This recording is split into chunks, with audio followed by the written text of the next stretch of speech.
Good evening and welcome to the World News on VOP TV. I am David Edwin. Straight we get to the news proper. Justice Ian Eko of the Federal High Court Abuja has declared Senator Samuel Anyanwu as the valid National Secretary of the People's Democratic Party (PDP). Delivering judgment, Justice Eko made an order of injunction restraining the national leadership of the PDP from appointing any person as acting National Secretary when Anyanwu's 4-year tenure is still running and subsisting until December the 9th, 2025, in line with the party's constitution. Justice Eko also declared that any meeting held or resolution raised by the party to prematurely remove or prevent Anyanwu from exercising the powers of his office would be in violation of Article 47(1) of the PDP Constitution as amended in 2017, hence becoming null and void and of no effect.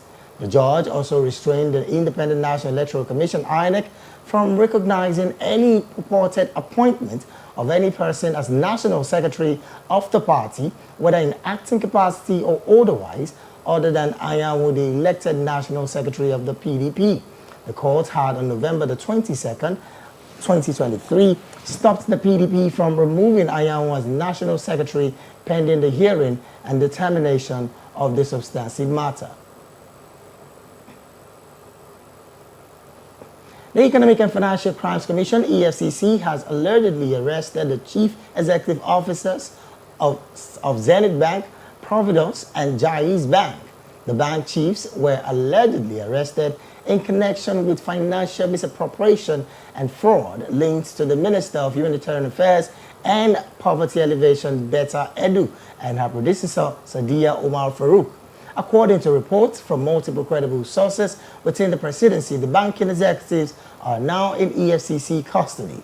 The EFCC is investigating numerous stances of substantial public funds directed into private accounts, an action sanctioned by recently suspended Minister of Humanitarian Affairs and Poverty Alleviation, Betta Edu, and her predecessor, Sadiya Umar Farouk, using their position as ministers.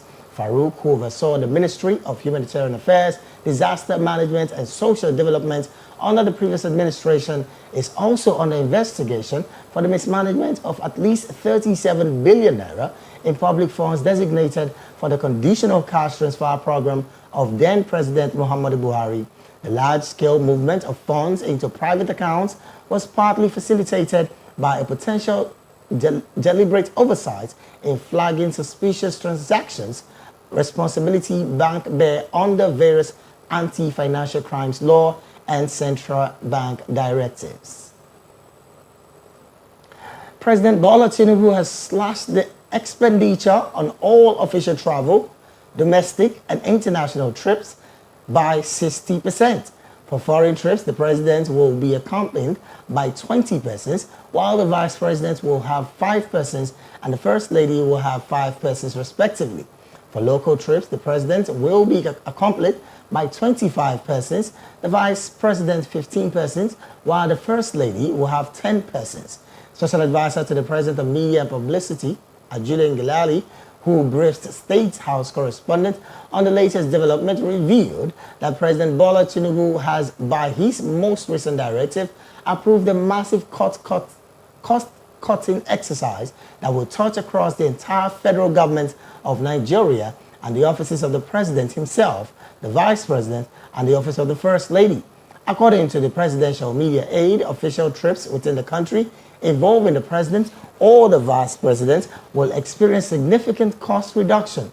This is reportedly as a result of the president's directive to slash the substantial bills associated with allowances and esticles for security details traveling from Abuja to those states. He said the security outfits within states, be it police or DSS or branches of the military, will frontline his protective detail when he travels to those states. Asking if this new directive on restrictions will come in the form of an executive order, Ajuri explained that according and concerning the adherence, officers of the federal government of Nigeria do not need to be convinced of the seriousness of the president with respect to how he will implement his directives. A human rights lawyer, Enibeli of Effiong, has raised the alarm on how armed policemen allegedly sent by the Inspector General of Police, Kaide Egbetokun, have continued to lay siege to the private residence of Chioma Okoli more than 7 hours after they invaded her home over the Risco Tomato review on Facebook. Barrister Effiong explained that the armed policemen had called for reinforcement and were waiting for orders from the IGP to break into her home and rearrest her at Shongotedo in the Ajah area of Lagos State. You will recall that Okoli, a female customer, was previously arrested for reviewing the tomato product of Erisco Foods Limited. Okoli was arrested and detained in September 2023 over her review of a tomato product manufactured by the food company. The team of policemen from Abuja who claimed to be acting on the orders of the police moved to rearrest Okoli without showing a court order authorizing them to do so.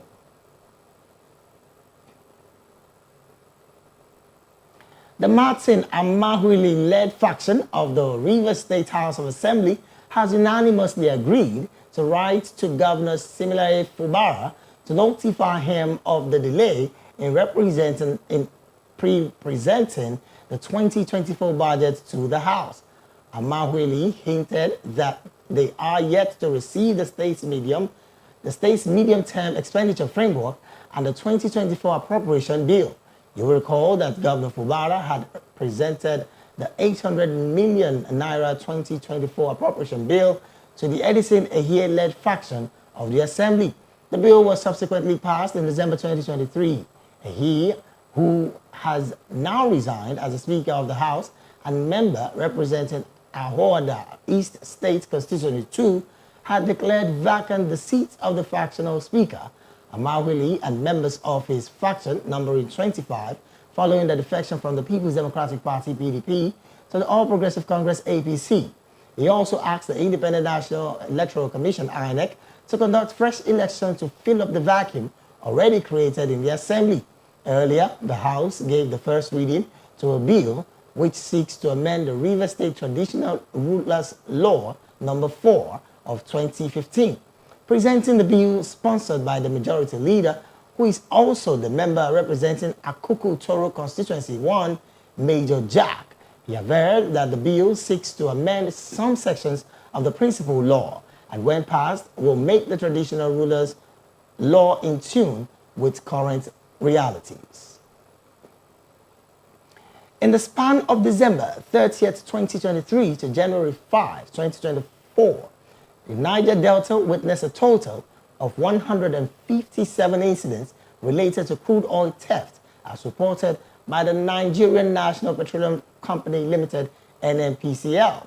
Various sources were cited for those incidents, including Nigerian Ajib Oil, 62, Pipeline Infrastructure Nigeria Limited, 29, Martin Engineering Limited, 18, Tantita Security Services Limited, 8, NNPCL Command and Control Center, 2, Shell Petroleum Development Company, 4, and Government Security Agencies, 34.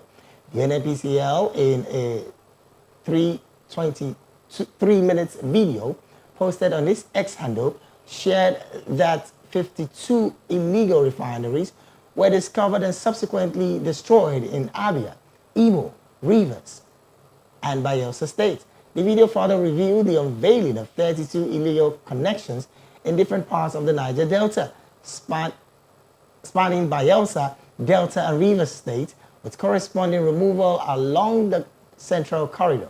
Additionally, 7 illegal storage sites were uncovered in Akwa Ibom. The NNPCL highlighted the discovery of buried drums of crude oil and reported instances of locating and confiscating sacks of stolen crude oil in Oporoma, Bayelsa State, and Oli in Warri. Market capitalization banks crosses 1 trillion naira. This in the business news and more when we return after this break. Stay with us.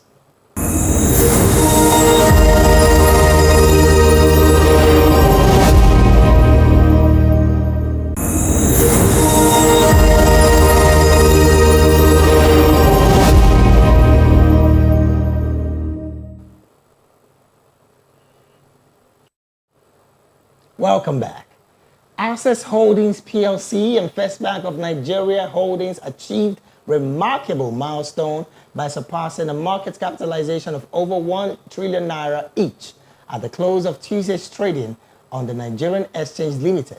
This accomplishment follows United Bank for Africa's achievement of hitting the 1 trillion naira market cap milestone the previous day.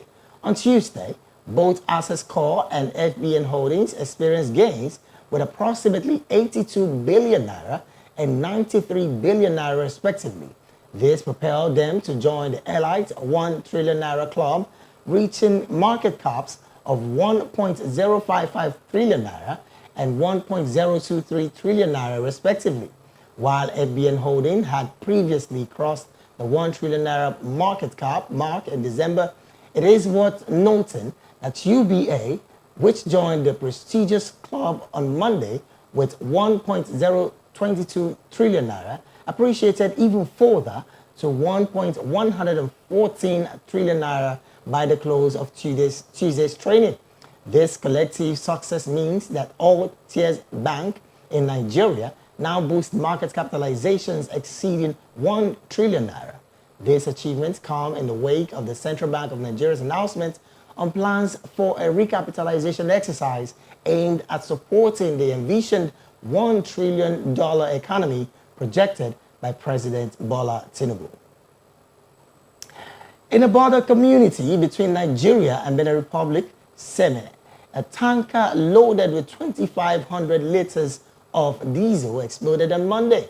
The incident happened while the tanker was discharging its content into a reservoir, causing panic among people in surrounding communities on both sides of the border. Mrs. Olulade Agbola, spokesperson for the Lagos State Fire and Rescue Service, confirmed the explosion. She stated that the swift response of the firemen prevented further damages, and fortunately, there were no casualties during and after the explosion. And with that, we've come to the end of the World News at 9 right here on VOP TV. Thank you so much for being with us. My name remains David Edwin. Do have a good evening.